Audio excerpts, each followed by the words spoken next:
আমি মানে এটা নিশ্চিত হয়েছি, এবং আমার পাশাপাশি আপনি নিশ্চয়ই খেয়াল করেছেন যে যখন আসিফ মাহমুদ উপদেষ্টার দায়িত্বে ছিলেন তখনই কিন্তু ইশরাক তিনি কিন্তু বলেছিলেন, কারণ তখন ইশরাক হোসেনের সাথে তার একটা কিন্তু দ্বন্দ্ব চলছিল নানা কারণে, এবং ইশরাক হোসেনই কিন্তু তখন প্রথম এই বিষয়টা সামনে এনেছিলেন যে এরকম বিটকয়েনে সে লেনদেন করে।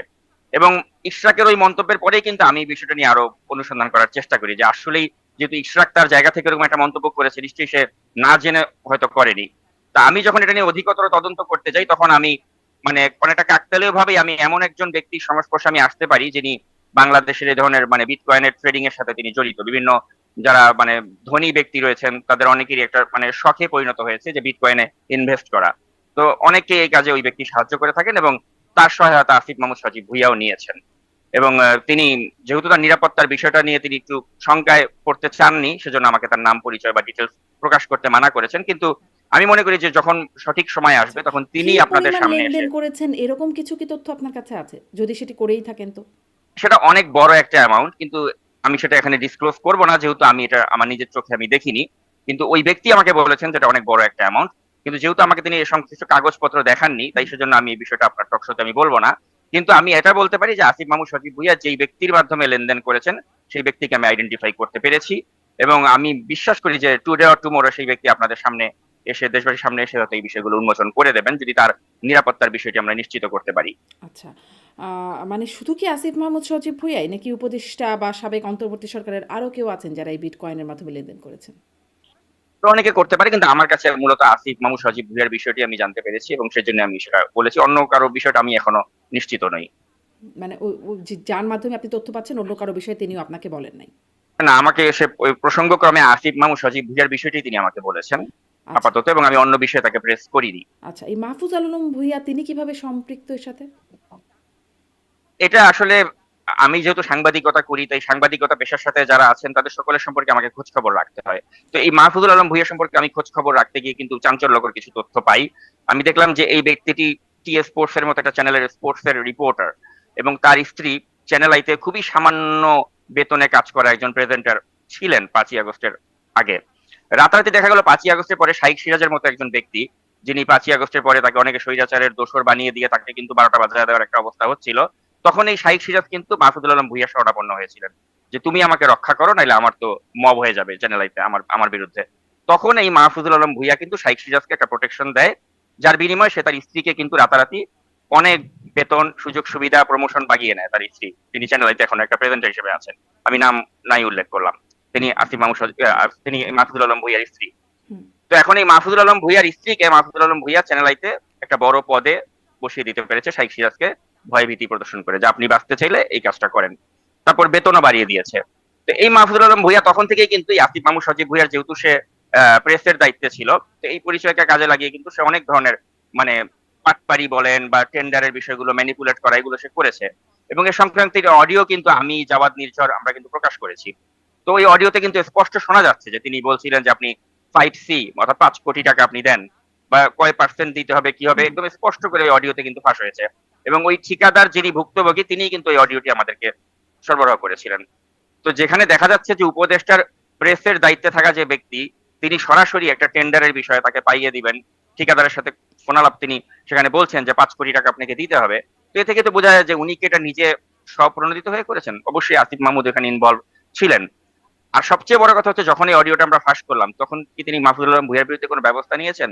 তিনি নেননি, বা নেওয়ার দুঃসাহসও করেননি, কারণ তিনি জানেন যে মাহফুজুল আলম ভুঁইয়ার বিরুদ্ধে যদি তিনি কোনো ব্যবস্থা নিতে যান তাহলে কিন্তু মাহফুজুল আলম ভুঁইয়া রাজ সাক্ষী হিসেবে আসিফ মাহমুদ সজীব ভুঁইয়ার সব অপকর্ম ফাঁস করে দেবে। অর্থাৎ তিনি ওয়েস্ট ইনে কখন হাঁসের মাংস খান, কার সাথে হাঁসের মাংস খান, ওয়েস্ট ইনে না হলে শেয়াটনে যখন তিনি যান তার বান্ধবী ওই তার সাথে দেখা করে, বাইরে কিন্তু এই এই মাহফুজুল আলম ভুঁইয়া তখন ওয়েট করতো। অর্থাৎ এই যে শেরাটনে একাধিকবার যে এই তার সাথে যে আসিফ মাহমুদ সজীব ভুঁইয়া দেখা করতো, বাইরে কিন্তু পাহারা দিত এই মাহফুজুল আলম ভুঁইয়া। অর্থাৎ আপনি বুঝেন তাহলে সম্পর্কের গভীরতাটা কোন পর্যায়ে, যে একজন উপদেষ্টা তিনি তার প্রেসের দায়িত্বে থাকা একটা ব্যক্তিকে এতটাই বিশ্বাস করেন যে তিনি পরকীয়া সম্পর্কে যখন জড়িয়ে যাচ্ছেন বা একটা অবৈধ সম্পর্কে, বা তিনি তার একটা মানে তিনি তো বিয়ে করেছেন অন্য একজন নারীকে, এটা তো তিনি কয়েকদিন আগে স্বীকার করলেন। মানে যেই মুহূর্তে এই বিষয়গুলো আলোচনা হুম। আসছিল তখন অন্য একজন নারীর সাথে তার সম্পর্ক ছিল। ওই অবস্থায় আবার তিনি তার পরকীয়া সম্পর্ক ছিল, এবং এই পরকীয়া প্রেমিকাকে নিয়ে তিনি যখন ওই হোটেলে যেতেন, শেরাটন হোটেলে, ওই ওই নারী কিন্তু আমাকে তার জবানবন্দি দিয়েছে। আপনি হয়তো ওই অডিওটা শুনেছেন, যে নারী নিজেই বলেছে যে আমি ওয়েস্টিনে যাইনি, আমি তার সাথে কয়েকবার আমি শেরাটনে দেখা করেছি। তো এই যে শেরাটনে যখন তিনি দেখা করতেন, তখন কিন্তু এই বাইরে পাহারা দিত এই মাহফুজুল আলম ভূঁইয়া। আচ্ছা, উনি তো আপনাকে এই সম্পূর্ণ জবানবন্দিটা দিলেন কেন? মানে এটা কি আসিফ মাহমুদকে ফাঁসানোর কোনো উপায়? মানে তার সাথে না, তার সম্পর্ক ফাঁসানোর সেটা উপায় না তিনি আসলে। কেন ডিসক্লোজ করছেন? এটা অত্যন্ত অল্প বয়সী একজন নারী, অল্প বয়সী একজন নারী, এবং যখন আমি তাকে তথ্য প্রমাণ সহ আমি দেখালাম যে আপনার ব্যাংক অ্যাকাউন্টে এতগুলো টাকা ঢুকেছে আসিফ মাহমুদের মাধ্যমে, লক্ষ লক্ষ টাকার লেনদেন হয়েছে, এবং আপনি এত অল্প বয়স্ক একজন নারী, আপনার কোনো চাকরি বাকরি নেই, এত টাকা আপনার অ্যাকাউন্টে ঢুকলো কিভাবে? পাশাপাশি আমি তাকে যখন প্রশ্ন করলাম যে এই যে এতবার যে আপনি তার সাথে কথা বলেছেন বা আপনি তাকে এইসব টেক্সট করেছেন, তো সব তো মিলে গিয়েছে। তো তখন সে বুঝেছে যে সে আমার কাছে অলরেডি, মানে আমি সব জানি, তাই সে যাতে এটা ফার্দার আমি যাতে এগুলো মানে বাজারে আমি না আনি, সেজন্য সে আমাকে এই কথাগুলো বলতে বাধ্য হয়েছে অনেকটা। বা অনুসন্ধানী সাংবাদিক হিসেবে আমি যখন তাকে বুঝিয়েছি যে আমি সবকিছু তথ্য আমার কাছে আছে, তো তিনি আমাকে ওই তথ্যের সহযোগিতা করার জন্য আর মিথ্যার আশ্রয় না নিয়ে স্বীকার করেছেন। ওই স্বীকারগুলি আমি আসলে রেকর্ড করে রেখেছিলাম, এবং আমি এটা আসলে প্রকাশও করতাম না, কারণ হুম, তিনি আমাকে এটা প্রকাশের অনুমতি দেননি।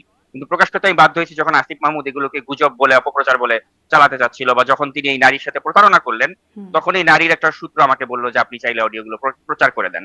আচ্ছা, তখন এটা তার নারীর অনুমতি সম্মতি ক্রমেই ছিল আমি আপনার অডিও প্রকাশে?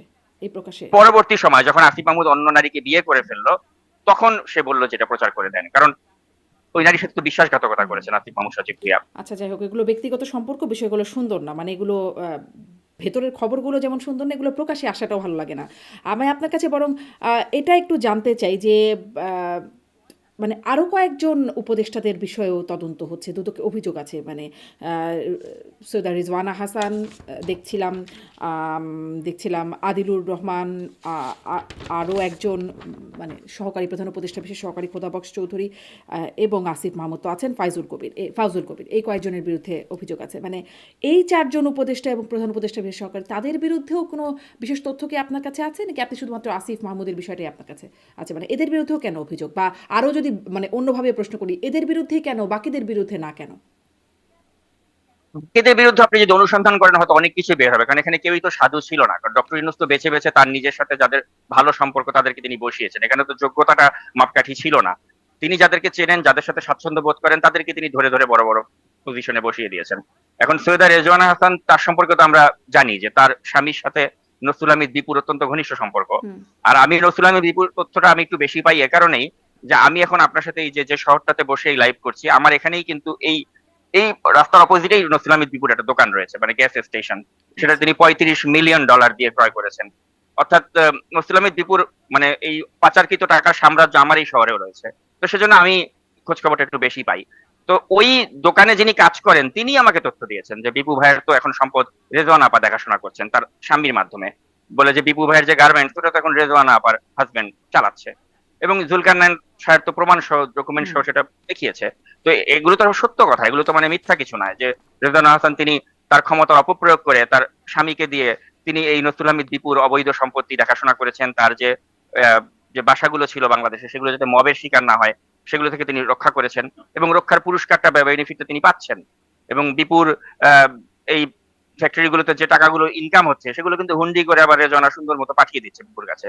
যেমন কয়েকদিন আগে রসুল আমি বিপু সিঙ্গাপুরে তার চিকিৎসা করতে হবে, চিকিৎসার টাকা প্রয়োজন।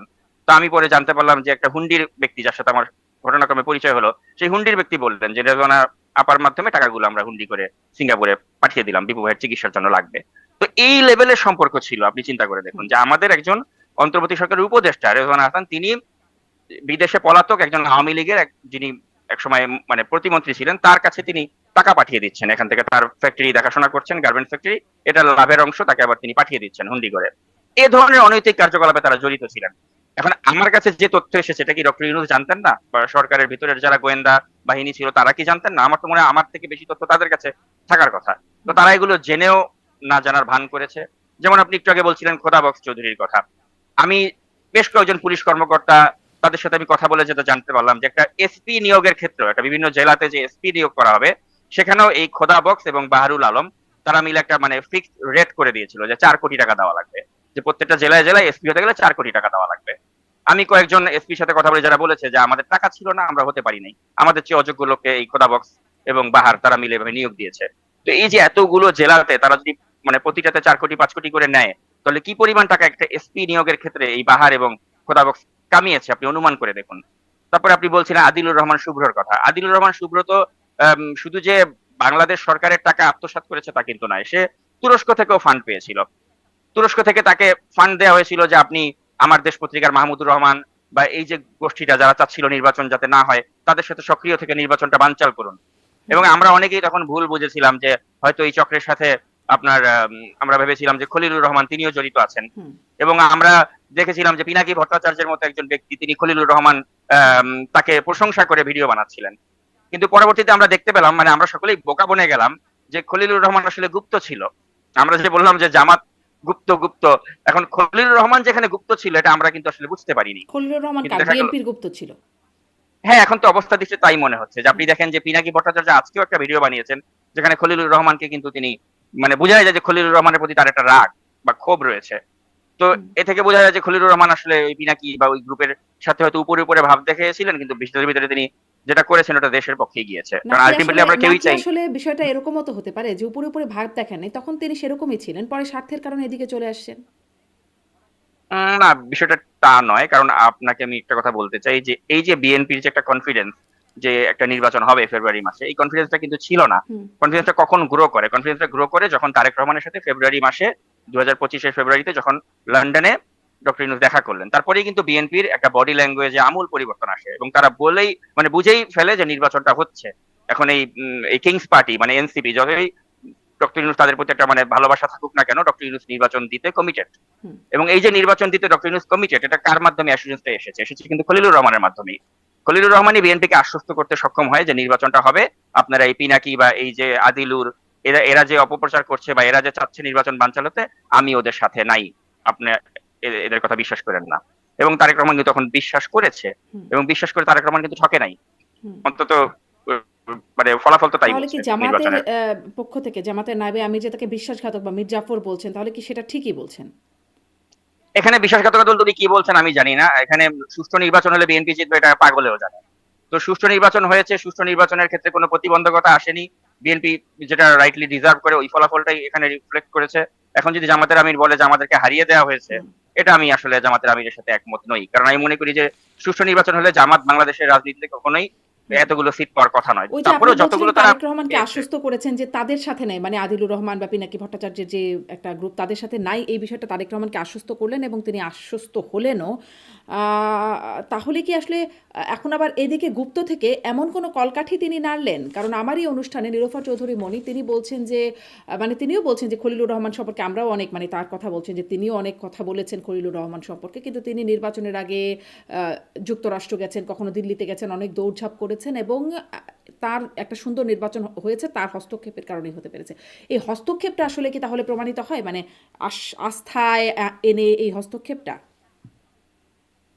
না, আসলে আপনি জানেন যে ভূ রাজনীতি কিন্তু আসলে মানে অনেক জটিল একটা বিষয়, এবং এই ভূ রাজনৈতিক বিষয়গুলোতে আপনি দেখবেন যে একটা ভূ রাজনীতি বিশ্লেষক হিসেবে নিজেকে ইদানিং খুব বেশি মানে জাহির করার চেষ্টা করেন ফরহাদ মজহার। হুম। তো আপনি দেখেন ফরহাদ মজহার যে ধরনের তথ্যগুলি দেয় বা যে ধরনের কথাবার্তাগুলো বলে, ওগুলো যদি আপনি ইমপ্লিমেন্ট করেন তাহলে ভারতের সাথে কিন্তু আমাদের শত্রুতা হয়ে যাবে। বাংলাদেশ কখনো এটা এফোর্ড করতে পারে না যে আমি ভারতের সাথে শত্রুতা করে বাংলাদেশে টিকে থাকবো। আমাদের ফরেন পলিসিটা ওইভাবেই হতে হবে যে আমি ভারতকেও ওইভাবে একটা আস্থায় রাখবো যাতে ভারত আমার ক্ষতি না করে, পাশাপাশি অন্যান্য আমার নেইবারিং কান্ট্রির সাথে আমার সুসম্পর্ক বজায় রাখতে হবে। এবং সেক্ষেত্রে আমি মনে করি যে Khalilur Rahman is the right choice. তিনি বর্তমানে যেভাবে ভারতকে বলেন, আমেরিকাকে বলেন, চায়নাকে বলেন, সবাইকে যেভাবে তিনি হ্যান্ডেল করছেন, আমি মনে করি তিনি ভালো করছেন এবং এটারই পুরস্কার হয়তো তারেক রহমান তাকে দিয়েছেন। আর আমরা যারা তার বিরুদ্ধে ছিলাম, তার বিরুদ্ধে আমাদের অনেক ক্ষোভ ছিল। কারণ কি? কারণ ছিল যে তিনি ওই পিনাকি ভট্টাচার্যের গ্রুপের সদস্য যারা নির্বাচনটা বানচাল করতে চাচ্ছিল। কিন্তু আমরা তো পরবর্তী দেখলাম যে না, তিনি আসলে বানচালের ভূমিকা রাখেননি এবং তিনি যেটা সঠিক দেশের জন্য সেই কাজটাই তিনি করেছেন। তাহলে আসলে তো মানে সেজন্য বিষয়গুলো ঠিক লন্ডন বৈঠক থেকেই উল্টে গেল, মানে জামাত তো বলছেন লন্ডন বৈঠক লন্ডন থেকে বৈঠকে উল্টে তিনি গেছে। তিনি ষড়যন্ত্রের নায়ক হিসাবে কারণ খলিলুর কারণ রহমানকে বলছেন। লন্ডন বৈঠকে আপনি দেখবেন যে আমির খসরু মাহমুদের সাথে যখন খলিলুর রহমান বসে একসাথে তারা একটা প্রেস কনফারেন্স করলো, তখন থেকেই কিন্তু আমাদের কাছে বিষয়টা ভালো লাগেনি। যে যেই বিএনপি বলছিল যে খলিলুর রহমানের আমরা অপসারণ চাই, সেই বিএনপির একজন আমির খসরুর মতো নেতার সাথে সে বসে একসাথে যৌথ সংবাদ সম্মেলন করলো বা যেভাবে সে ওই মিটিং এ থাকলো। এবং আমরা বলছিলাম যে যেখানে বিএনপির আপত্তি রয়েছে খলিলুর রহমানকে নিয়ে, সেখানে সেই খলিলুর রহমানকেই কেন এই বৈঠকে উপস্থিত থাকতে হলো? এখানে কেন পররাষ্ট্র উপদেষ্টা তৌহিদ উপস্থিত থাকলেন না? কেন খলিলুর রহমানকেই নিয়ে যেতে হলো? আমরা কিন্তু ওই সময় প্রশ্ন হুম। তুলেছিলাম। কিন্তু এখন দেখা যাচ্ছে যে না, আসলে Khalilur Rahman was the right choice. যে খলিলুর রহমান এই অন্তর্বর্তী সরকারের সাথে যে একটা তারেক রহমানের দূরত্ব তৈরি হয়েছিল, সেই দূরত্বটা মোচনে কিন্তু খলিলুর রহমান ভূমিকা রেখেছিলেন, যেটা তখন আমরা বুঝিনি, এখন আমরা বুঝতে পারছি। হুম। কিভাবে এই দূরত্বটা মোচন করলেন খলিলুর রহমান? আমি মনে করি এটা খুবই সিম্পল, একটা সিম্পল ওয়েতে তিনি এটা মোচন করতে পেরেছেন। তিনি হয়তো তাদেরকে আশ্বস্ত করতে পেরেছেন যে আপনারা যে আমাকে পিনাকির লোক মনে করেন, আমি পিনাকির লোক না। That itself enough to prove যে আপনি আসলেই গণতন্ত্রের পক্ষে আছেন। কারণ আমাদের এই দেশটাকে অস্থিতিশীল করার জন্য কিন্তু একটাই চক্র রয়েছে, যাদের সোশ্যাল মিডিয়াতে অনেক ভিউয়ার্স, এই পিনাকি ইলিয়াস কনক চক্র। এবং এই কনক চক্র, পিনাকি চক্র, এরা কিন্তু কখনোই দেখবেন হাসিনা সরকার আসুক, ইউনূসের সরকার আসুক, তারেক রহমানের সরকার আসুক, যেই সরকারই আসুক, লিখে রাখেন কখনো কোনো সরকারের তারা প্রশংসা করবে না, ভালো বলবে না। আর যদি ভালো বলে 2 দিনের জন্য নিজেদের স্বার্থে, 3 দিনের দিন আবার ওই সরকারকে গালি মারবে। ইউনূসকে তারা তো প্রশংসা করেছিল একটা সময়, আবার ইউনূসকে গালিও মেরেছে। তো তারা হচ্ছে কি আসলে সবসময় খলিলুর রহমান তো সরকারের বা খুবই প্রশংসা করেছিলেন, মানে পিনাকি ভট্টাচার্য জি, হচ্ছেন অর্জুন আর খলিলুর রহমান শ্রীকৃষ্ণ, হ্যাঁ, এরকম মন্তব্য করেছিলেন। মূল বিষয়টা হচ্ছে কি আসলে তারা তো একটা ধান্দায়, প্রশংসা যদি করে ওটার পেছনে একটা ধান্দা থাকে, যদি ঘৃণাও করে ওটার পেছনে একটা ধান্দা থাকে। তাদের মূল ধান্দাটাই হচ্ছে যে তাদের যখন যেটা এখন এই বলে প্রশ্নটা তো নিজেদের আপনাদেরকেও ব্যক্তিগত করতে পারে ভয়। যে আপনাদেরও যে ধান্দা নাই তার কি প্রমাণ, মানে সেটা কি করে মানুষ মানবে, কেন মানবে? আমাদের তো অবশ্যই একটা ধান্দা আছে, আমাদের একটাই ধান্দা, সেটা হচ্ছে আমরা বাংলাদেশকে ভালো দেখতে চাই, সবসময় ভালো দেখতে চাই। আপনি দেখবেন 5ই আগস্টের আগেও আমার যে অবস্থান ছিল, 5ই আগস্টের সময় আমার যে অবস্থান ছিল, এখনো যে অবস্থান আছে, আমি আমার জায়গা থেকে আমি কিন্তু সরি নাই। আমি বলেছি যে যেই ব্যক্তি দেশের গণতন্ত্রের পক্ষে, একটা স্থিতিশীলতার পক্ষে আছে, আমি তার পক্ষে থাকবো। আপনি দেখেন আমি সেই শুরু থেকে জেনারেল ওয়াকারুজ্জামানের পক্ষ আমি নিয়েছি, যে এই ব্যক্তি থাকলে নির্বাচন হবে, এই ব্যক্তিকে সরিয়ে দিলে নির্বাচন হবে না। আমি শুরু থেকে যে ওয়াকারুজ্জামানের পক্ষে ছিলাম, আমার অবস্থান থেকে আমি সরিনি। কিন্তু এই যে এবং আবার শেষ পর্যন্ত খলিলুর আপনি দেখলেন রহমানের তো, ক্ষেত্রে অবস্থানের পরিবর্তন হলো, কোথাও কোথাও ভুলও তো হচ্ছে হিসাবে। না আমরা ভেবেছিলাম খলিলুর রহমান নির্বাচনের পক্ষে একটা বাধা, খলিলুর রহমান থাকলে নির্বাচন হতে দেবেন না। হুম। কিন্তু শেষে দেখা গেল যে না, খলিলুর রহমান নির্বাচন হওয়ার ক্ষেত্রে বরঞ্চ সহযোগিতা করেছেন। ডক্টর ইউনূসই নির্বাচন চান নাই, এই বিষয়ে অনেক আলোচনা ছিল যে ডক্টর ইউনূস আসলে দীর্ঘ সময় ক্ষমতা থাকতে চান বা নির্বাচন আদৌ দিতেই চান না। আহ, এটার কি সত্যতা ছিল নাকি এটাও আমরা মানে অনেকে যারা ভুল না, এটার বুঝেছিলাম তারা অবশ্যই ভুল এটা বুঝে এটার ফেলছি? অবশ্যই এটার অবশ্যই অবশ্যই সত্যতা ছিল, এবং ডক্টর ইউনূস মনে করেছেন যে এই কিংস পার্টি গড়ে, কিংস পার্টিকে দিয়ে তিনি মানে এদেরকে আগামীতে ক্ষমতায় রেখে তিনি একটা তার ব্যক্তিগত ফায়দা তিনি লুটবেন, বা তিনি হয়তো রাষ্ট্রপতি হবেন বা এরকম কিছু একটা হবেন, তার এরকম একটা খোয়াব ছিল। কিন্তু এই খোয়াবটা খুব দ্রুতই আপনার মানে একদম মানে শেষ হয়ে যায় যখন তিনি দেখলেন যে এই ছেলেগুলো নৈতিকভাবে অধপতিত এবং সেগুলো বাজারে চলে আসছে, চাঁদাবাজি করে ধরা খাচ্ছে। তারপরে আপনি এই নাসিরুদ্দিন পাটোয়ারির উল্টা পাল্টা বক্তব্য, বা নাহিদ ইসলামের বাবা যেসব কাণ্ড কারখানাগুলো করেছেন, হুম। আসিফ মাহমুদ সজীব ভুঁইয়া যেসব দুর্নীতির কাজকর্ম করেছেন। তো তখন ডক্টর ইউনূস দেখতে পারলেন যে 5ই আগস্টের যে হিরো, তারা জিরো হতে মানে 5-6 মাসও সময় লাগেনি। মানে এত অল্প সময়ের মধ্যে জনগণের কাছে তারা ভিলেন হয়ে গেল। তাদের ব্যক্তিগত লোভ লালসা, তাদের বাবাদের লোভ লালসা, তাদের যে অপকর্মগুলো আসলো, তখন ডক্টর ইউনূস দেখতে পেলেন যে এই যে এনসিপি, যাদের একটা পটেনশিয়াল ছিল যে তারা হয়তো আওয়ামী লীগ বিএনপি কে ছাপিয়ে একটা অনেক বড় একটা ভালো ভালো রাজনৈতিক শক্তি হিসেবে দাঁড় করাবে, তরুণদের শক্তি, জনগণ তাদেরকে ভালোবাসবে। কারণ আপনি দেখেছেন যে এই ভালোবাসার প্রমাণটা আমরা দেখেছিলাম যে যখন বন্যা হলো, 5ই আগস্টের পরপরই যে বন্যা হলো, বন্যায় এনসিপির লোকরা ডাক দিল, জনগণ গিয়ে কিভাবে ত্রাণ দিল। মানে তখন আমাদের মনে হচ্ছিল যে নাহিদ হচ্ছে আমাদের সব, নাহিদ ইসলাম যা বলবে ওই কথায় দেশ চলবে, এরকম একটা অবস্থা তখন এই নাহিদ আসিফ এরা আমাদের মানে একটা রক্ষাকর্তা হিসেবে তখন আবির্ভূত হলো।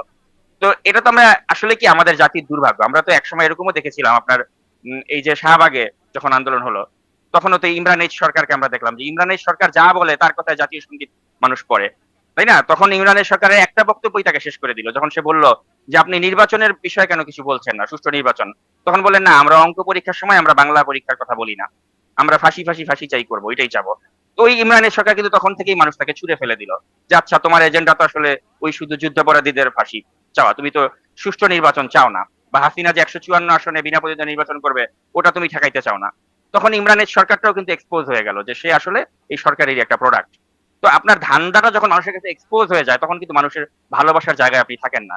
সেই ইমরানের সরকারও একসময় ভালোবাসার জায়গায় ছিল, হুম। তারপরে তাকে মানুষ ছুঁড়ে ফেলে দিয়েছে। হুম। এই একইভাবে আমার মানে I am sorry to say যে এই আমাদের জুলাই আন্দোলনের বীর যোদ্ধা আসিফ মাহমুদ সজীব ভুঁইয়া বা নাহিদ ইসলাম বা এই যারা ছিল, এরাও এত দ্রুত যে এরা মানুষের কাছে পচে যাবে এটা আমি ভাবতে পারিনি। এবং এটাই আমাদের, আমি মনে করি, জাতি হিসেবে ব্যর্থতা, যে আমাদের হিরো গুলোকে শেষ পর্যন্ত আমরা আসলে হিরোর রূপে দেখতে পাই না। যেমন কাদের সিদ্দিকী, একটা বীর মুক্তিযোদ্ধা, কাদের সিদ্দিকী কাদেরিয়া বাহিনী করেছিলেন 71 সালের বীর মুক্তিযোদ্ধা।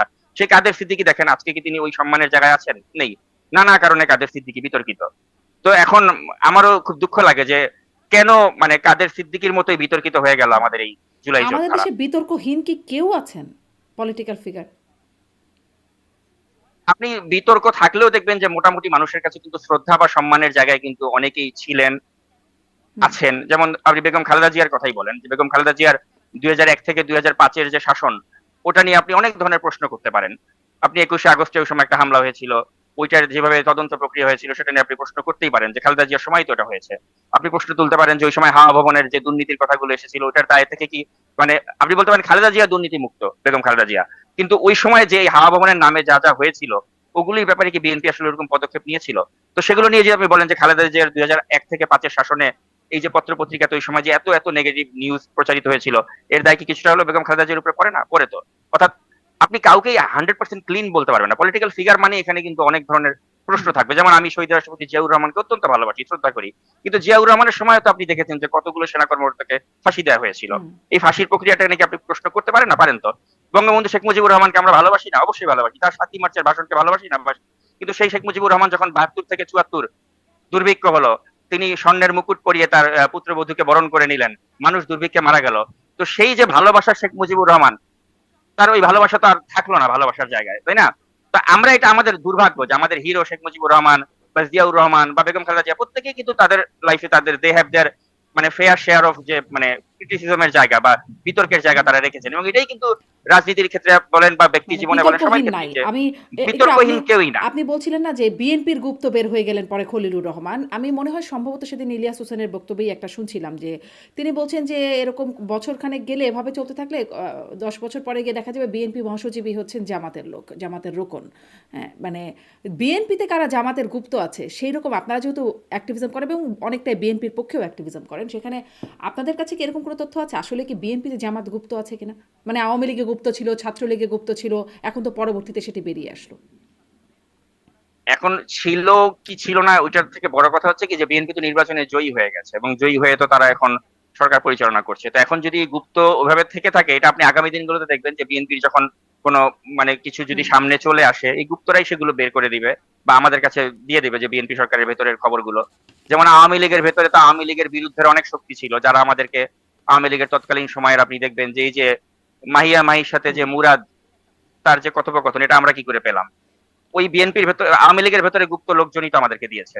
না হলে একটা মানে প্রতিমন্ত্রীর অডিও কনভারসেশন কি করে আমার হাতে চলে আসলো?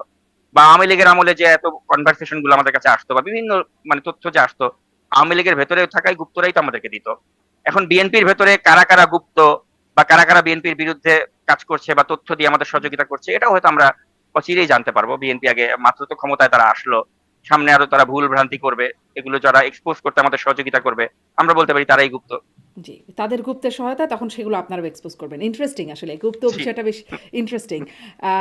মানে তাহলে খলিলুর রহমান একজন বহুরূপী চরিত্র মোটামুটি বলা যায় কি? কারণ সেটি মানে জামাতে ইসলামী তাকে একরকম আগে আস্থায় নিল, পরে দেখা গেল তাকে বলা হচ্ছে বিশ্বাসঘাতক মির্জাফর। পিনাকি ভট্টাচার্যরা বলছেন তিনি শ্রীকৃষ্ণের ভূমিকায় ছিলেন, এখন আর সেই ভূমিকায় নাই। এই অবস্থায় অন্যদিকে বিএনপি তাকে দেশের স্বার্থবিরোধী বলেছিল, বিদেশি নাগরিক ইত্যাদি অনেক কিছু বলেছিল, এখন বিএনপির পক্ষে চলে গেল। আপনারা তাকে আমি জুলকারনাইন স্যারেরও ফেসবুক পোস্ট দেখছিলাম যে তিনি ছোটন গ্যাংয়ের সাথে কীভাবে সম্পর্কিত বা সদস্য ছোটন গ্যাংয়ের সেটি তিনি দেখাচ্ছেন। মানে কখনো বিদেশি নাগরিক বা কখনো রজার খলিল আর কি ছোটন গ্যাংয়ের সদস্য, বিএনপির আস্থাভাজন, কখনো জামাতের আস্থাভাজন। মানে তিনি কি একটু বহুরূপী চরিত্রের? আসলে বহুরূপী বলেন বা যাই বলেন, আপনি মানে আমাদের যে সব তথ্য সবসময় যে 100% অ্যাকুরেট হবে তা তো না। আপনি দেখবেন আমি বা জুলকারনাইন আমরা যাই দেখি, আপনি দেখবেন মানে প্রচার করি, দেখবেন যেগুলোর মধ্যে 98% এর মতো আপনি দেখবেন যে হয়তো সঠিক হয়ে গেছে। 1-2% যে ভুল হবে না আমরা তা বলতে পারি কি করে? মানে হতেই পারে, আমাদের একটা অ্যাজাম্পশন ভুল হতেই পারে। তো হয়তো আমি মনে করি যে জুলকারনাইন স্যার বা আমাদের একটা অ্যাজাম্পশন যে ছিল খলিলকে নিয়ে, সেটা ভুল প্রমাণিত হয়েছে সময়ের পরিক্রমায়। এবং আমি মনে করি যে এটা অস্বাভাবিক কিছু নয়। কারণ আমরা তো নানা ধরনের তথ্য পাই, এর মধ্যে কিছু, হুম, কিছু তথ্য ভুল হতেই পারে। যেমন আমি আরেকটা স্পেসিফিকলি আপনাকে একটা কথা বলি। জুলকারনাইন স্যার এটাও তিনি বলেছিলেন যে সিনিয়র স্বরাষ্ট্র সচিবের দায়িত্ব পালন করা নাসিমুল গনি, যিনি এখন মন্ত্রী পরিষদ সচিব, তার সম্পর্কে বলা হয়েছিল যে তিনিও গুপ্ত বা তিনি হিজবুত তাহরীরের সদস্য। জুলকারনাইন সাহেরই বলেছিলেন সেটা, এবং আমিও সেটাকে বিশ্বাস টু সাম এক্সটেন্ট করেছিলাম। পরবর্তীতে যখন আমি এই বিষয়টা নিয়ে আরো ডিপার অনুসন্ধান করলাম, এবং আমি একটা পর্যায়ে এই নাসিমুল গনির ছেলে ফারাজি গনি, তার সাথে আমার ব্যক্তিগত পর্যায়ে সম্পর্কও হয়, কথাবার্তাও হয়, জানাশোনাও হয়। আমি যখন এদের সম্পর্কে আরো জানাশোনা করলাম, তখন আমি দেখলাম যে না, এরা আসলে যেটা আমরা ধারণা করছি সেরকম কিছু নয়। এবং নাসিমুল গনি সম্পর্কে আমি যতটুকু জানলাম যে তিনি অত্যন্ত সজ্জন একজন মানুষ, ভালো একজন মানুষ, এবং তিনি কোনো ধরনের ওই হিজবুত তাহরির বলেন বা জামায়াত বলেন ওই সক্রিয়তা তার ছিল না। হুম। এবং তারেক রহমান কিন্তু তার প্রতিদান তাকে দিয়েছেন যে আচ্ছা, তাকে এই মন্ত্রী যে পরিষদ আপনার সচিবের মানে মতো একটা। ভুল করে ফেলেন যখন, এগুলো তো খুব সিভিয়ার ভুল। কারণ একজন মানুষের চরিত্র, ক্যারিয়ার সবকিছু মানে একটা প্রশ্নের মুখে চলে আসে। অনেক বড় সমালোচনার মুখে তারা পড়েন, যার নামে এরকম ভুল হয়ে যায় আরকি। সেগুলোর ক্ষেত্রে আপনারা ভুলটা সংশোধন করার কি করেন? মানে আপনারা নিজেদেরকে ভুল স্বীকারোক্তিটা কিভাবে করেন?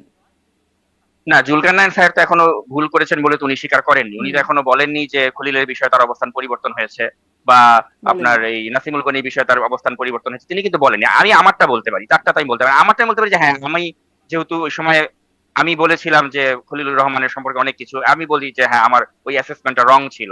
আর নাসিমুল গনি বিষয়ে আমি কখনো কিছু বলিনি। হুম, হুম। কিন্তু আজকে আপনার অনুষ্ঠানে আমি যেহেতু সুযোগ পেলাম, আমি বলতে চাই নাসিমুল গনি আমি মনে করি অবশ্যই বিএনপির আস্থাভাজন দেখেই তাকে মন্ত্রিপরিষদ সচিব করা হয়েছে। এবং আমি মনে করি না যে নাসিমুল গনি তিনি এমন কোন কাজ করবেন যেটা এই দেশের মানুষের জন্য ক্ষতির কারণ হতে পারে। তিনি আসলেই ভালো এবং সজ্জন একজন মানুষ। আচ্ছা। আম আ মানে এই কমেন্টসগুলো আসলে কতটা আপনারা যাচাই বাছাই করে করছেন? আসলেও কি আবার কিছু থেকে যায় কিনা? কারণ অনেকে যখন বলেন, মানুষের মনে প্রশ্নটা জেগে যায়। যেমন বিএনপি যখন বলেছে খলিলুর রহমানকে নিয়ে, সেই যে প্রশ্নটা মানুষের মনে জেগে গেছে, সেটি এখনো আর যতই তাকে পররাষ্ট্রমন্ত্রী করা হোক, সেই প্রশ্নটা এখনো পর্যন্ত যাচ্ছে না। যে তিনি আসলেই দেশের স্বার্থে কাজ করছেন তো? নাকি বিদেশি নাগরিক, আমি বিদেশের আমি স্বার্থে কাজ একটু করছেন? বলতে পারি আপনাকে যে পিনাকি ভট্টাচার্য যখন কারো সমালোচনা করবে, আপনি তখন ধরে নিবেন যে ওই লোকটা রাইট ট্র্যাকে আছে। যেহেতু খলিলের সমালোচনা এখন পিনাকি ভট্টাচার্য করছে এবং খুব এটাও তো বেপরোয়াভাবেই একটা করছে। ট্রিক্স হতে পারে। কে জানে আপনারা কখন কে ট্রিক্স বদলাচ্ছেন? আমরা কিভাবে নিশ্চিত হুম, হতে পারি? না, পিনাকি বা ইলিয়াস তারা যেই পক্ষে থাকবে আপনি তার বিরুদ্ধে থাকলেই দেখবেন দেশ সঠিক পথে আছে। তারা আচ্ছা। বলেছিল জামায়াতে ইসলাম ক্ষমতায় চলে আসবে, জামাত চলেই আসবে। তারা হুম, তো একটা ওরকম বডি ল্যাঙ্গুয়েজ দেখাচ্ছিল। তো আমরা বলেছিলাম যে জামাত যদি ক্ষমতায় আসে আমাদের এই বাংলাদেশের স্বাধীনতা সার্বভৌমত্ব ঠিক থাকে কিনা সন্দেহ ছিল। হুম, তো আমরা তো তার বিরুদ্ধে ছিলাম। হুম। এবং আল্লাহর রহমতে আমাদের সংখ্যাগরিষ্ঠ জনগণই তো রাষ্ট্রে জিতলো এবং তারা আপনি তাদের।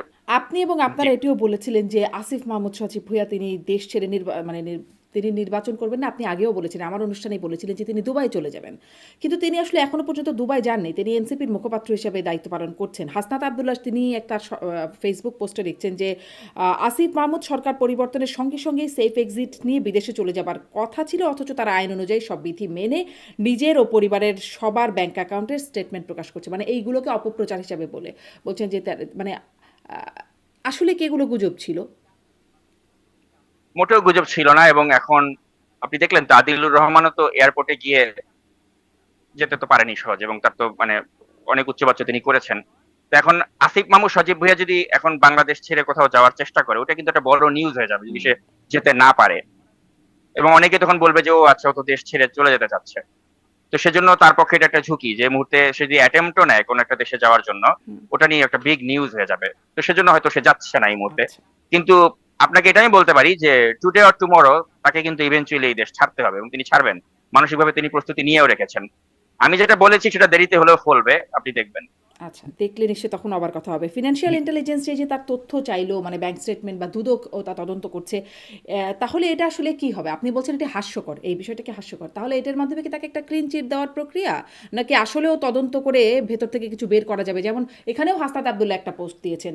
আম সালাউদ্দিন তানভীর এনসিপি নেতা ছিলেন। তিনি দুদকে তদন্ত হয়েছে, তার নামে অনেক দুর্নীতির অভিযোগ ছিল। কিন্তু তদন্ত করে তার নামে ৳১ দুর্নীতিও পায় নাই। এটা হাসনাত আব্দুল্লাহ বলছেন। আ ফলে এই তদন্ত তার মানহানি হয়েছে আরকি। এরকম তার একটা বক্তব্য আমি দেখছিলাম তার ফেসবুক পোস্টে। আসিফ মাহমুদ সজীব ভুঁইয়াও কি এরকম একটা ক্লিন চিট পাবেন কিনা? কি মনে হয়? এখন এটা ডিপেন্ড করবে আসলে সরকারের উপর যে সরকার আসলে তাকে ক্লিন চিট দিতে চায় কিনা, তাদের কোনো এখানে স্বার্থ জড়িত আছে কিনা বা এনসিপির সাথে একটা সুসম্পর্ক তারা করতে চায় কিনা। হুম, কারণ আপনি জানেন যে এনসিপি চাইলে তো এখনো তারা ওই রাস্তাঘাটে মববাজি করতে পারে, রাজুতে চলে আয় বলতে পারে বা শাহবাগে এসে অস্থিতিশ করতে পারে। তো সরকার যদি তাদের সাথে একটা গোপনে চুক্তি করে যে তোমরা এইভাবে মববাজি করবা না, তোমাদের আমরা এই বিষয়গুলোতে ছাড় দিব, এরকম যদি একটা গোপন চুক্তি হয়ে থাকে তো ওই চুক্তিতে হয়তো দেখা গেল আসিফ মাহমুদের মতো একটা কালপ্রিট বেঁচেও যেতে পারে। হুম, কিন্তু যদি বিএনপি এই কাজটা করে বিএনপি একটা ভুল করবে। আমি মনে করি আসিফ মাহমুদের বিচার হওয়া দরকার। হুম। আর আসিফ মাহমুদ সজীব ভুঁইয়ার বিচারের জন্য আপনাকে সবার আগে মাহফুজুল আলম ভুঁইয়াকে রিমান্ডে আপনি নিতে হবে। বলছিলেন না যে এবং যারা ইলিয়াস পিনাকি যার সমালোচনা করবে, যারা তার বিরুদ্ধে বলবেন, বুঝতে হবে মানে তারা ঠিক ট্র্যাকে আছে আরকি। তারা বাংলাদেশের পক্ষে, এরকম একটা কথা একটু আগে বলছেন। আমি আজকেই মনে দেখছিলাম ইলিয়াস হোসেন সমালোচনা করছেন এনসিপির ছেলেমেয়েদের। বলছেন এনসিপির না, পোলাপানরা কি করে, তারা কিভাবে মোহাম্মদপুরে খুনের সাথে জড়িত সেগুলোর এই বিষয়গুলোও তিনি এখন এক্সপোজ করছিলেন। তো এখন না, তো কিন্তু কিন্তু আজকে এনসিপি কে মানে কারা মাথায় তুললো? এই ইলিয়াস আর পিনাকিরাই তো তুলেছে, তাই না? এবং এনসিপি কে মাথায় তুলে ইলিয়াস আর খলিলুর পিনাকির তো রহমানকে অনেক, তুলেছিলেন। হ্যাঁ, এবং এদেরকে মাথায় তুলে তাদের লাভও তো হয়েছিল ওই সময়। ওই সময় তো একটা সময় বাংলাদেশে এমনও হয়েছে যে একটা পুলিশ কর্মকর্তা তার বদলির আদেশ সেটা ওয়েবসাইটে আসার আগে ইলিয়াস হাসান প্রকাশ করে দিয়েছেন প্রজ্ঞাপনটা। তার হাতে এটা কি করে গেল? ওই ধরনের ক্ষমতা তাদের ছিল এক সময়, যে পুরো দেশটা তাদের কথায় চলতো। পুলিশের বদলি, নিয়োগ, বড় বড় কাজে, মানে কাজে তারা ওখানে হস্তক্ষেপ করতো। তো ওই সময়টাতে তো এনসিপির এই ছেলেগুলোর সাথে তাদের একটা অত্যন্ত সুসম্পর্ক ছিল। আপনার নাহিদ ইসলাম বলেন বা আসিফ মাহমুদ বলেন, এরা ইলিয়াস হাসানকে ফোন করে ঘন্টার পর ঘন্টা কথা বলতো। ওই লেভেলের সম্পর্ক ছিল। আপনি দেখেছেন যে পিনাকি ভট্টাচার্যের সাথে প্যারিসে গিয়েও দেখা করেছে আসিফ মাহমুদ। তো এখন ব্যাপারটা হচ্ছে কি, এরা আসলে ওই ধরনের ক্যারেক্টারের লোক যারা কাউকে মাথায় তুলতেও সময় লাগে না, স্বার্থ ফুরিয়ে গেলে মাথায় নিচে ফেলে দিতেও সময় লাগে না। কিন্তু তারপরেও মনে রাখতে হবে যে এরা আসলে আমাদের দেশটাকে অস্থিতিশীল অবস্থায় রাখতে চায়, কারণ ওটাতেই তাদের ভালো। হুম। একটু ইলিয়াস আস হোসেন যদি প্রমাণ হুম, করতে পারেন যে বাংলাদেশে আসলে তার জীবনটা ঝুঁকির মুখে পড়বে, তো ইলিয়াস হোসেন সবসময় ওই ধরনের কাজই করবেন, যে এমন সমালোচনা করবেন সরকারের, যেটা দেখিয়ে তিনি আমেরিকান যে হোমল্যান্ড সিকিউরিটিকে বলবেন যে আমি বাংলাদেশে গেলে আমার জীবন হুমকির মুখে, যাতে সরকার তাকে বাংলাদেশে ফেরত না পাঠায়। তো এই জন্য সরকারের সমালোচনাই তাকে করে টিকে থাকতে হবে মার্কিন যুক্তরাষ্ট্রে। এটা হচ্ছে দ্য বটম লাইন। হুম। তাকে প্রতিপক্ষ বানাতে হবে কাউকে, সেটা হাসিনা হোক, ডক্টর ইউনুস হোক, বা তারেক রহমান হোক, কাউকে না কাউকে তাকে প্রতিপক্ষ বানিয়ে হুম। সমালোচনা করে কিন্তু আবার ওদিকে নিজের পিনাকি বাংলাদেশে ভট্টাচার্য আসাটাকে। বলছেন যে তিনি দেশে ফিরতে চেয়েছিলেন, কিন্তু ইউনূস সরকারের কাছে এই একটাই ব্যক্তিগত আবেদন করেছিলেন, কিন্তু সেটা রাখা হয় নাই। তাকে ব্যক্তিগত সহযোগিতা চেয়েছিলেন, সেটি রাখা হয় নাই। আচ্ছা, কেউ যদি দেশে ফিরতে চায় তাকে কি কেউ আটকাইতে পারে? তিনি যদি টিকিট কেটে চলে আসেন, তাকে তার নিজের জন্মভূমি, কে তাকে মানা করেছে? আসতে কি বাংলাদেশে তার কোনো ভিসা লাগবে? সে চাচ্ছিল যে সরকারি ব্যবস্থায় যাতে সে আসে, সরকারি ব্যবস্থা যাতে আবার সে ব্যাক করতে পারে। ওই আবদারটা শেয়ার করেছিল, ওই আবদারটা ডক্টর ইউনূস মানে নাই। তিনি তো চাইলে দেশে আসতেই পারতেন, কিন্তু তিনি জানেন যে আসলে এটা হবে ওই ওয়ান ওয়ে টিকেট, হুম। মানে আর ব্যাক করে প্যারিসে যেতে পারবেন না। আচ্ছা, এবারে একটু মানে এগুলো অবশ্য মানে ব্যক্তি পর্যায়ের কথা বললাম। একটু এই কথাগুলো নিয়েও আলোচনা হচ্ছে যে তিনি যে ব্যাংক হিসাব মানে আসিফ মাহমুদ সজীব ভুঁইয়া যে ব্যাংক হিসাব দিয়েছেন, সেখানে বিশেষ করে তার স্ত্রীর অ্যাকাউন্টের যে তথ্য দিচ্ছেন সেটি নিয়ে একটু আলোচনা হচ্ছে, যে তার মোট জমা দেখাচ্ছেন ৫১২ টাকা, উত্তোলন হয়েছে ২ টাকা। আর বর্তমান ব্যালেন্স হচ্ছে ৬১৩ টাকা। সেখানে প্রশ্ন উঠছে ২ টাকা কি করে উত্তোলন করে বা কিভাবে, আসলে জানি না। কখনো কেউ ২ টাকা উত্তোলন করেছে এরকমটা শুনিও নাই। এবং আব্দুল নূর তুষার সহ অনেকেই এই প্রশ্নটা তুলছেন যে পহেলা মে অ্যাকাউন্ট খোলা হলো, যেদিন মে দিবস বা সেদিন আসলে সরকারি ছুটির দিন থেকে বন্ধ থাকার কথা ব্যাংক। মানে এই অভিযোগগুলোর কি ভিত্তি আছে বলে মনে হয়, নাকি অনলাইনেও তো আসলে ব্যাংকিং করা যায়? পহেলা মে কি সেরকমটা করা যায় না? মানে এই অভিযোগগুলো ভিত্তি আছে কিনা?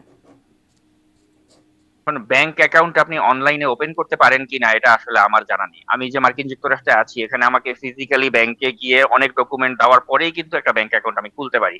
এখন বাংলাদেশ কি এত আধুনিক হয়ে গেছে যে অনলাইনে আপনি ব্যাংক অ্যাকাউন্ট খুলতে পারেন, এটা আমার জানা নেই। এবং অবশ্যই তাকে ফিজিক্যালি সেখানে যেতে হয়েছে। এখন পহেলা মে কোনো ব্যাংক খোলা থাকে, এটাও কিন্তু আমি আমার সাংবাদিকতার ক্যারিয়ারে কখনো আমি জানি না যে বাংলাদেশে কোনো ব্যাংক পহেলা মে খোলা থাকে। তো এখানে এটা আসিফ মাহমুদ এটার ব্যাখ্যা দিতে পারবেন যে আসলে এখানে কি অপকর্মটা তিনি করলেন, বা কি তিনি ভুল করলেন, বা এখানে টাইপিং কোনো মিস্টেক করেছেন হুম, কিনা। এটা হচ্ছে প্রথম কথা। আর দ্বিতীয় কথা হচ্ছে যে আমি তার যে গার্লফ্রেন্ড তাইবা ইসলাম সাইমা, তার যে ব্যাংকের অ্যাকাউন্ট আমি চেক করে যেটা দেখতে পেলাম যে তিনি পরপর ২ দিন ৫০,০০০ করে ১ লক্ষ টাকা এই নারীকে তিনি দিয়েছেন, এবং তার অ্যাকাউন্টে সর্বশেষ ব্যালেন্স ছিল ৪ লক্ষ টাকার বেশি। তো এটা নিয়ে আপনি দেখবেন আমার ফেসবুকের পেজে কিন্তু একটা পোস্ট আমার অ্যাডমিন দিয়েছেন, যে আসিফ মাহমুদের এক্স গার্লফ্রেন্ড তার ব্যাংক অ্যাকাউন্টে ৪ লক্ষ টাকা থাকে, আর তার স্ত্রীর অ্যাকাউন্টে ৬১৩ টাকা থাকে। তো বিষয়টা আসলে হাস্যকর, একদমই হাস্যকর। এবং আসিফ মাহমুদের উচিত এটার ব্যাখ্যা দেয়া যে আপনি কেমন স্বামী, যে আপনার এক্স গার্লফ্রেন্ডকে আপনি ৫০,০০০ টাকা একদিন পাঠান, পরের দিন আবার ৫০,০০০ টাকা পাঠান, তারপরে তার অ্যাকাউন্টে সর্বশেষ ব্যালেন্স হয় ৪ লক্ষ টাকা, আর আপনার স্ত্রীর ব্যালেন্স থাকে ৬১৩ টাকা। তাহলে তো আপনার এক্স গার্লফ্রেন্ডের প্রতি আপনার দরদটা একটু বেশি, তাই না? তো এটা তারই ব্যাখ্যা দেওয়া উচিত। এবং আমি কিন্তু প্রমাণ সহই দেখিয়েছি, হুম। ওই ব্যাংকের ডিটেলস আমি প্রকাশ করেছি। আমি এমন না যে হাওয়ার মধ্যে কথাটা বলে দিচ্ছি, আমার কাছে ডকুমেন্টস আছে, আপনি চাইলে আমি ডকুমেন্টস দিতে পারি আপনাকে, যে তার ব্যাংকের ট্রানজাকশন ওই নারীর। আচ্ছা, আচ্ছা। আর ৳২ কেমনে মানে কিভাবে তোলে সেটাও অবশ্য জানি না। ৳২ তোলা যায় কিনা কোনো ব্যাংক থেকে? এটাও মানে সামাজিক যোগাযোগ মাধ্যমে অন্তত এই নিয়ে অনেক প্রশ্ন উঠছে। যাই হোক, সেগুলো যদি জি। আসিফ মাহমুদ সজীব ভুঁইয়া ক্লিয়ার করে, তাহলে আমরা হয়তো সেই বিষয়ে স্পষ্ট হব যে কিভাবে এগুলো সম্ভব হয়েছে। আরেকটা ছোট্ট প্রসঙ্গে আসি, রাষ্ট্রপতি প্রসঙ্গ। যে বিএনপি সরকার আসার সাথে সাথেই দেখলাম এই ১৫ দিনের মধ্যেই অনেক রদবদল হয়ে গেল। পুলিশ প্রশাসন, সেনাবাহিনী, বাংলাদেশ ব্যাংক থেকে শুরু করে আদালত পাড়ায় অনেক জায়গায় অনেক রদবদল হয়ে গেল। কিন্তু রাষ্ট্রপতি মোজাফফরুল ইসলাম আলমগীরকে এক প্রশ্ন করা হয়েছিল রাষ্ট্রপতির বিষয়ে। তিনি বলেছেন যে রাষ্ট্রপতি হবার মতো ৩-৪ জন মানুষ আছেন বিএনপিতে অন্তত। কিন্তু এখন প্রশ্নটা উঠছে কেন? কারণ রাষ্ট্রপতির তো এখনো মেয়াদ রয়ে গেছে। মানে সবারই তো অনেকেরই মেয়াদ ছিল। বাংলাদেশ ব্যাংকের গভর্নরের মেয়াদ ছিল, বা দুদক চেয়ারম্যান সহ কমিশনারদের মেয়াদ ছিল। তাদেরকে তারা সরে গেলেন বা সরিয়ে দেওয়া হলো সম্মানজনক, অসম্মানজনক নানান রকম প্রক্রিয়ায়। রাষ্ট্রপতির ব্যাপারে এত নমনীয় কেন? আপনিও রাষ্ট্রপতির সাথে ফোন আলাপ আছে আপনার। আপনি সেটা নিজেও প্রকাশ করেছেন যে তার সাথে আপনার কথোপকথন হচ্ছে। তার ব্যাপারে নমনীয় হবার কারণ কি? আমি মনে করি বিএনপি একটা সঠিক সিদ্ধান্তই নিয়েছে, কারণ আপনি একটু চিন্তা করে দেখুন যে এই রাষ্ট্রপতিকে সমালোচনা করে আমি নাজমুস সাকিব কিন্তু ভিডিও বানিয়েছিলাম, টকশোতে আমি তার অনেক সমালোচনা করেছিলাম। কিন্তু এই মানুষটিকে আপনি দেখেন যে যখন আমি পরবর্তী সময় 5ই আগস্টের পর তার সাথে যোগাযোগ করলাম, তিনি কিন্তু আমার সাথে কথা বলেছেন এবং তিনি আমাকে বুঝিয়েছেন যে ওই সময়ের যে বাস্তবতাটা ছিল, যে ওই সময় শেখ হাসিনার যে একটা স্বৈর শাসন, সেখানে তিনি রাষ্ট্রপতি যদি তিনি শেখ হাসিনার সমালোচনা করতেন, কি পরিণতি তার মধ্যে মানে তার হতে পারতো। তো অনেক কিছু আছে তারা সহ্য করেছেন। আপনি এটার জন্য হয়তো তাকে সমালোচনা করতে পারেন যে আপনি সহ্য করলেন কেন, আপনি কেন পদত্যাগ করলেন না, এই ধরনের কথাবার্তা বলা যায় যে আপনি কেন বিপ্লবী হলেন না। রাষ্ট্রপতি হবার জন্যই তো পদধূলি পাবার জন্য তিনি অনেক কাতর ছিলেন। মানে রাষ্ট্রপতি হয়েছেনই তো নিশ্চয়ই কোনো বিশেষ একটা যোগ্যতায়, নিশ্চয়ই তার মানে পেশাগত যোগ্যতায় তিনি রাষ্ট্রপতি হয়ে ওঠেন নাই। হ্যাঁ, তো তিনি এখানে বিশেষ চাটুকারিতা প্রিয় করেছেন, ভোজন। তৈলমর্দন করেছেন, এটা আপনি বলতেই পারেন।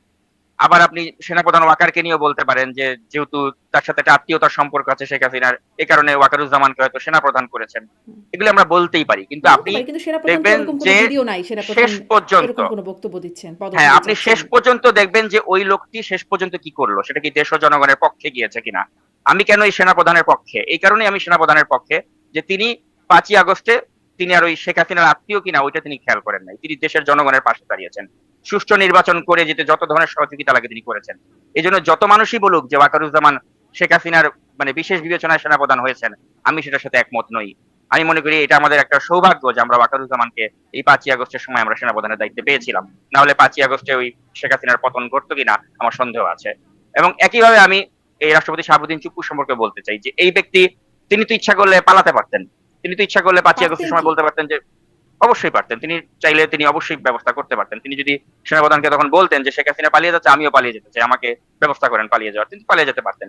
তিনি কেন অনেকেই মানে তো ওখানে পারেননি ছিলেন? পালাতে, অনেকেই তো পারেননি, মানে প্রভাবশালী রাষ্ট্রপতি আর আসলে নমিনাল হেড বা নমিনালি অনেক ক্ষমতা সম্পন্ন, কিন্তু অনেক ক্ষমতাশালীরা তো আসলে এখনো জেলে আছেন। যেখানে যেখানে প্রাণ ভয়ে শেখ হাসিনা পালিয়ে গেছেন, প্রাণ ভয়ে স্পিকার পালিয়ে গেছেন, কই প্রাণ ভয়ে প্রাণ ভয়ে শাহাবুদ্দিন চুপ্পু স্পিকার কিন্তু কোথায় কোথাও, পালালেন? তিনি তো আসলে ছিলেন সেনা, মানে সেনানিবাসে, ক্যান্টনমেন্টে। হ্যাঁ, সেনানিবাসে ছিলেন, তো এখন রাষ্ট্রপতি তো সেনানিবাসে যেতে পারতেন।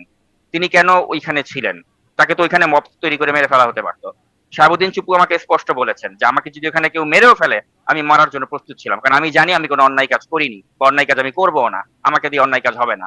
আমি ওই সময় আমার উপরে যে অর্পিত দায়িত্ব ছিল আমি পালন করেছি, আমাকে তখন শপথ নিতে বলা হয়েছিল, আমি অন্তর্বর্তী সরকারের শপথ আমি করে দিয়েছি। এবং আমি ছাত্রদের যত যৌক্তিক দাবিগুলো, এটার সাথে আমি একাত্মতা ঘোষণা করেছি বলেই তো আমি শপথ গ্রহণ আমি করেছি। এবং পরবর্তী সময় তো এই যে তারেক রহমানের শপথেও তো তিনি থাকলেন। এবং তিনি আপনি দেখবেন যে 5ই আগস্টের পরবর্তী সময় তাকে যে ধরনের অসম্মান করা হয়েছে, অপদস্থ করা হয়েছে, রাষ্ট্রপতির একজন মানে এই পদটাকেই তো অপমান করা হয়েছে, কিন্তু শাহাবুদ্দিন চুপ্পু কিন্তু এগুলো কষ্ট করে হলেও তিনি মেনে নিয়েছেন। এবং তিনি দেশ ও চুপ জাতির জন্য এমন চুপই কোনো কাজ থেকেছেন। করেন, হ্যাঁ উনি চুপ থেকেছেন এবং উনি এমন কিছু করেননি যেটা আমাদের এই যারা এই আন্দোলন করেছে তাদের বিরুদ্ধে যায়। বরঞ্চ আন্দোলনকারীরা নানা সময় বলেছে যে আজকে চুপ্পুর পদত্যাগ করব, চুপ্পুকে ওখান এমন থেকে কিছু টেনে করার মতো নামাবো। অবস্থাও কি তার ছিল আসলে? তিনি তো নিজে যখন সাক্ষাৎকার দিচ্ছেন, তিনি তার কথায় স্পষ্ট বুঝিয়ে দিয়েছেন যে তিনি একরকম অবরুদ্ধ ছিলেন। তার মতামতে তার নামে অনেক কিছু হতো, কিন্তু তার আসলে বলার কিছুই ছিল না। এমনকি তিনি নিজের ব্যক্তিগত কাজেও বেরোতে পারতেন না, চিকিৎসার জন্য যেতে পারতেন না। অতএব তার এমন যেতে কিছু পারতেন করার না, কোনো সুযোগটাই বা ছিল কোথায়? তার তার কোনো প্রেস উইং ছিল না, তাকে তো চূড়ান্ত অপমান ওটাই করা হয়েছিল যে তার প্রেসের কোনো তথ্য মানে আমরা সাংবাদিকরা পাচ্ছিলাম না। তো তাকে এভাবে অবরুদ্ধ করে রেখে এটা তো রাষ্ট্রপতির পদটাকেই অসম্মান করা হয়েছে। এবং তিনি অসম্মানটা সহ্য করে হলেও তিনি থাকলেন। এবং আমাদের এই ইতিহাসের যে একটা মানে টার্নিং পয়েন্টে তিনি তার উপরে যে অর্পিত দায়িত্বটা, এই যে ডক্টর ইউনূসের শপথ করানো, মানে এখানে যে কোনো বিপ্লবী সরকার হয়নি, হুম। এটার পেছনে তো আপনাকে ক্রেডিটটা শাহাবুদ্দিন চুপ্পুকে দিতে হবে। যে রাষ্ট্রপতি না থাকলেই তো তারা এই আদিলুর রহমান শুভ্রের মতো লোকরা একটা বিপ্লবী সরকার করে দিত, এই মাহমুদুর রহমানের মতো লোকরা, আমার দেশের লোকরা, তারা বিপ্লবী সরকার করে দিয়ে তারা কত ফায়দা নিত। একটা সুষ্ঠু নির্বাচন হতো কিনা আমরা জানি না, তখন দেশটা একটা কোন নৈরাজ্যের দিকে চলে যেত যেটা তারা চাচ্ছিল, এই পিনাকি গঙ্গা। তো সেটা তো হয় নাই এই শাহাবুদ্দিন চুপ্পুর কারণে। এই কারণে শাহাবুদ্দিন চুপ্পুকে নিয়ে তাদের এত আক্ষেপ, এত ক্ষোভ। আর আমি আপনাকে যেটা বলি যে আমি আসলে কে আওয়ামী লীগ কে বিএনপি আমি ওটা কখনো দেখি, আমি দেখি যে যেই লোকটা আমার দেশের পক্ষে জনগণের পক্ষে দাঁড়িয়েছে আমি তার পাশে দাঁড়াই। যে শাহাবুদ্দিন চুপ্পু 5ই আগস্ট পরবর্তী সময়ে যা যা করেছেন আমি মনে করি সেটা দেশ এবং জনগণের পক্ষে করেছেন। যে কারণে আমি শাহাবুদ্দিন চুপ্পুর সাথে ফোনে কথা বলেছি, তাকে আমি অ্যাপ্রিসিয়েট করেছি। এবং তিনি যে আমার ফোনটা ধরেছেন এটাও তো আমার একটা সৌভাগ্য, কারণ কি তিনি তো আমার ফোন না ধরলেও পারতেন, কারণ আমি তো তাকে এত অপমান করেছি 5ই আগস্টের আগে। আপনি আমার ভিডিওগুলি দেখলে দেখবেন নাগরিক টিভিতে। আমি রাষ্ট্রপতি শাহাবুদ্দিন চুপ্পুকে অনেক অপমান করে কথাবার্তা বলেছি। তার ছেলে আরশাদ আদনানকে নিয়ে আমার অনেকগুলো অনুসন্ধানী প্রতিবেদন আছে। তো কই তিনি তো ওগুলো নিয়ে তো ক্ষোভ রাখেন নাই। তিনি তো আমার সাথে ঠিকই কথা বলেন। বরঞ্চ আমি মনে করি তার এখন ক্ষোভ হওয়া উচিত এই নবনীতার প্রতি। যে নবনীতাকে তিনি বলেছিলেন নাইস অ্যান্ড অ্যাট্রাকটিভ ছবির নিচে, সেই নবনীতা এখন ভিডিও বানায় রাষ্ট্রপতিকে কটাক্ষ করে। কারণ নবনীতাদের স্বার্থে আঘাত লাগার মতো কাজ করেছেন শাহাবুদ্দিন চুপ্পু। হুম। মানে তখন আপনাদের স্বার্থে আঘাত লাগার মতো কাজ করেছিলেন, আপনারা সমালোচনা করেছেন। এখন নবনীতাদের স্বার্থে আঘাত লাগার মতো কাজ করছেন, তারা সমালোচনা করছেন। মানে স্বার্থে আঘাত লাগলেই শুধু সমালোচনা হয়। এখন নবনীতার আমাকে আপনি এক পাল্লায় মাপবেন না। কারণ কেন? হচ্ছে নবনীতারা ওই আওয়ামী লীগের দলদাস করেছে। আর আমি যেটা করি আমি আমার দেশের স্বার্থে করি। আমি কখনো কোনো তাকে দলের জিজ্ঞাসা করুন, দলদাস তিনিও বলবেন না আমি দল দাস। তিনিও বলবেন নিশ্চয়ই দেশের স্বার্থেই কাজ করেন। কেউ কি আর দল দাস নিজেকে ভাবে? এটা পিপল উইল